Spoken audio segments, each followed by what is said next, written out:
MLA Akbaruddin ఆరోగ్య పరిస్థితి ఇంకా ఆందోళనకరంగానే ఉందంటున్నారు డాక్టర్లు. కేర్ హాస్పిటల్లో ఆయనకు అత్యున్నతమైన వైద్య చికిత్సలు చేస్తున్నారు.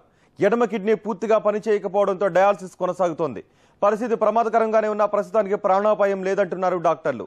అక్బర్ శరీరంలో ఉన్న బుల్లెట్ ను తొలగించే ప్రయత్నం కొనసాగుతోంది. హైదరాబాద్ చాంద్రాయన్గుట్ట ఎమ్మెల్యే మజ్లిస్ నేత అక్బరుద్దీన్ ఓవైసీకి బంజారా హిల్స్ కేర్ హాస్పిటల్లో అత్యున్నతమైన వైద్య చికిత్స అందిస్తున్నారు. డాక్టర్ సోమరాజు ఆధ్వర్యంలో 12 మంది డాక్టర్ల బృందం ఎప్పటికప్పుడు అక్బర్ ఆరోగ్య పరిస్థితిని పర్యవేక్షిస్తున్నారు. పరిస్థితి క్రిటికల్ గానే ఉన్నా ప్రాణాపాయం లేదన్నారు. కత్తిపోట్లు, బుల్లెట్ గాయాలతో తీవ్ర రక్తస్రావం కావడంతో రక్తపోటు తగ్గింది. శ్వాసకోశ ఇబ్బందులు తలెత్తాయి. సంతోష్ నగర్ ఓవైసీ హాస్పిటల్ నుంచి ఆయన్ను వెంటిలేటర్ సాయంతోనే బంజారా హిల్స్ కేర్ కు తరలించారు. ఇక్కడ రెండోసారి శస్త్రచికిత్స చేశారు. ఎడమ కిడ్నీ పనితీరును మెరుగుపరిచేందుకు డయాలసిస్ ను కొనసాగిస్తున్నట్టు చెప్పారు.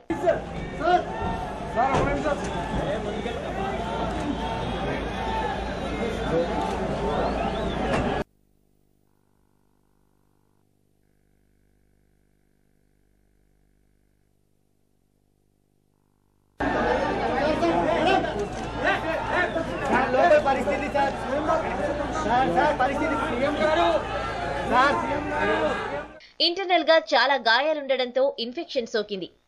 కత్తిపోట్ల వల్ల మూత్రాశయానికి, ఎడమతోడ పైభాగంలో తీవ్ర గాయాలయ్యాయి.